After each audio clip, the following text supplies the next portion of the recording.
அனைவருக்கும் வணக்கம். Welcome to my channel. இன்றைக்கி ரொம்பவே ஹெல்த்தியான ஒரு ஃப்ரைடு பச்சை பயிறு எப்படி செய்கிறதுன்னு சொல்லி பார்க்கலாங்க. இதை காரம் உப்பு எல்லாம் நம்ம வீட்டில் செய்கிறதுனால அட்ஜஸ்ட் பண்ணி செஞ்சுக்கலாம். அதனால் குழந்தைங்கள்லேருந்து பெரியவங்க வரைக்கும் எல்லாருமே விரும்பி சாப்பிடலாம். கடையிலேருந்து வாங்குறது பார்த்தோம்னா காரம் ஒரே மாதிரி இருக்கும். அதோட அதில் சோடாலாம் ஆட் பண்ணியிருப்பாங்க. இதை நம்ம வீட்டிலையே ரொம்ப ஹெல்த்தியாக செய்யலாம். இப்போ வாங்க எப்படி செய்யறதுன்னு சொல்லி பார்க்கலாம். அதுக்கு முன்னாடி எங்களோட சேனல் நீங்கள் இது வரைக்கும் சப்ஸ்கிரைப் பண்ணலன்னா மறக்காமல் சப்ஸ்கிரைப் பண்ணிக்கோங்க. அதோட பக்கத்தில் இருக்க பெல் பட்டனையும் ப்ரெஸ் பண்ணிக்கோங்க. இதனால் நாங்கள் எப்போ வீடியோஸ் அப்லோட் பண்ணாலும் நீங்கள் மிஸ் பண்ணாமல் பார்க்கலாம். முதல்ல நம்ம பச்சை பயிரை நல்லா ஒரு 2-3 தடவை கழுவிட்டு சுத்தம் பண்ணி அதை ஒரு 8 மணி நேரம் இல்லை 12 மணி நேரம் ஊற வச்சுக்கலாம். நைட்டு நம்ம ஊற வச்சிட்டோம்னா காலையில் செய்கிறதுக்கு கரெக்டாக இருக்கும். அதை நல்லா ஊறின பிறகு இந்த மாதிரி இருக்கும். இப்போ தண்ணியெல்லாம் வடிச்சிட்டு அந்த பயிர் மட்டும் எடுத்துக்கலாம். அது காய வைக்க வேண்டியதில்லை, அப்படியே நம்ம செய்யலாம். இப்போ அடுப்பு மேலே ஒரு கடாயோ இல்லை பேனோ வச்சுக்கலாம். அதில் இந்த பச்சை பயிறு சேர்த்துடலாம். நம்ம முளை கட்டின பயிர்லேயும் செய்யலாம், இல்லை இந்த மாதிரி லைட்டாக இருந்தாலும் செய்யலாம். பாருங்கள், தண்ணியோடு தான் நான் அப்படியே இதில் கொட்டியிருக்கேன். இது இந்த மாதிரி மிக்ஸ் பண்ணி விடலாம்.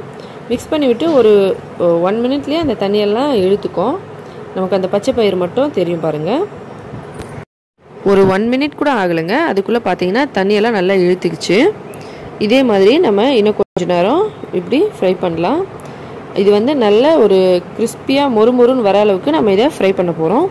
அதுக்கு சிம்மில் ஃப்ளேமை வச்சுட்டு ஒரு பிளேட் போட்டு மூடிடுங்க. நடுவில் மிக்ஸ் பண்ணி விடுங்க. பாருங்கள், இப்போ ஒரு 2 நிமிஷம் ஆயிருக்கு. நமக்கு இது நல்லா கிறிஸ்பினஸாக வரத்துக்கு ஒரு 5 மினிட்ஸ் ஆகும். 5 மினிட்ஸ் வரைக்கும் நம்ம பிளேட் போட்டு மூடியே இதை நடுவில் இந்த மாதிரி ஒரு தடவை மிக்ஸ் பண்ணி விட்டுடலாம். அதுக்கப்புறம் நம்ம திரும்பவும் இப்போ தட்டு போட்டு மூடி வைக்கலாம். கண்டிப்பாக ஒரு 5 மினிட்ஸில் இது நல்லா கிறிஸ்பியாக ஆகிடும்.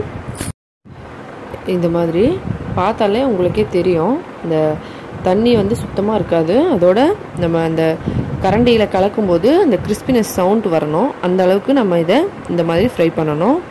நீங்கள் காய வச்சும் செய்யலாம். எனக்கு உடனே செய்யணுன்னா இதே இந்த மாதிரி தான் செய்யணுங்க. இதில் ஒரே ஒரு ஸ்பூன் அளவுக்கு ஆயில் சேர்த்துக்கலாம்.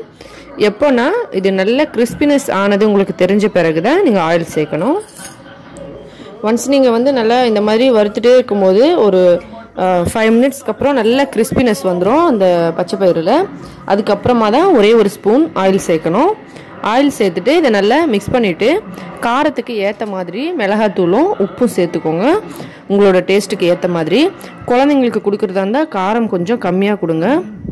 குழந்தைங்களுக்கு எந்த ஃபுட் கொடுத்தாலுமே காரம் கம்மியாக கொடுங்க. இல்லைனா அவங்களுக்கு வயிற்றில் ப்ராப்ளம்ஸ் வர சான்சஸ் இருக்குது. எரிச்சல் அந்த மாதிரி ஆகும். குழந்தைங்களுக்கு கஷ்டமாக இருக்கும். அதனால் காரம் குழந்தைங்களுக்கு கம்மியாக கொடுங்க. அவங்க எந்த அளவுக்கு சாப்பிடுவாங்களோ அந்த அளவுக்கு கொடுங்க. அதிகமாக கொடுக்காதீங்க. பெரியவங்களுக்கு அட்ஜஸ்ட் பண்ணிக்கலாம். ஆனால் குழந்தைங்களுக்கு கொடுக்கும்போது கண்டிப்பாக காரம் கம்மியாக தான் எந்த ஃபுட்டாக இருந்தாலும் கொடுக்கணும். அப்போ தான் அவங்க உடம்புக்கும் நல்லது. இப்போ இதை சேர்த்துட்டு நல்லா மிக்ஸ் பண்ணிடலாம். மிக்ஸ் பண்ணி மறுபடியும் ஒரு 2 நிமிஷம் இதை பிளேட் போட்டு மூடி அப்படியே வச்சிடலாம். இது பார்த்தீங்கன்னா ரெடி ஆகிடும் 2 நிமிஷத்தில். இது பாருங்கள், இந்த மாதிரி எல்லா பக்கமும் இந்த மிளகாத்தூள் உப்பு சேர்கிற மாதிரி நம்ம இதை நல்லா வறுக்கணும். இந்த மாதிரி இது ரொம்ப ஈஸியாக ரெடி ஆகிடுச்சு பாருங்கள். எவ்வளோ ஹெல்த்தியான ஒரு ஸ்நாக்ஸு. நம்ம வீட்டிலையே செஞ்சோம்னா எந்த சோடாலாம் ஆட் பண்ணாமல் செய்யலாம். இப்போ ரெடி ஆகிடுச்சோம். இப்போ 2 மினிட்ஸ் ஆயிடுச்சு பாருங்கள். இது நல்லா மிக்ஸ் ஆகிடுச்சு. இந்த மாதிரி கலக்குனிங்கன்னா உங்களுக்கு அந்த கிறிஸ்பினஸ் தெரியும். இப்போ இது சூப்பராக ரெடி ஆகிடுச்சு.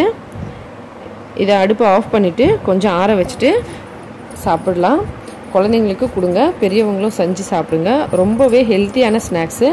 இதில் ஆயிலும் அந்தளவுக்கு இல்லை. அதனால் குழந்தைங்களுக்கும் உடம்புக்கு ரொம்ப நல்லது. இப்போ இதை அடுப்பை ஆஃப் பண்ணி இறக்கிடலாம். இப்போ ஹெல்த்தியான கிறிஸ்பியான ஒரு ஃப்ரைடு பச்சை பயிறு ரெடி ஆயிடுச்சு. கண்டிப்பாக செஞ்சு பாருங்கள். ரொம்ப ஈஸியான ஒரு ஸ்நாக்ஸ் ஐட்டம். உங்களுக்கும் பிடிக்கும். இந்த வீடியோ உங்களுக்கு பிடிச்சிருந்தா லைக் பண்ணுங்கள், ஷேர் பண்ணுங்கள். எங்களோட சேனல் உங்களுக்கு பிடிச்சிருந்தா மறக்காமல் சப்ஸ்கிரைப் பண்ணிக்கோங்க. மேலும் இதே போல் இன்னும் பல வீடியோஸ் பார்க்குறதுக்கு இந்த வீடியோவை பார்த்த அனைத்து நண்பர்களுக்கும் மிக்க நன்றி. வணக்கம்.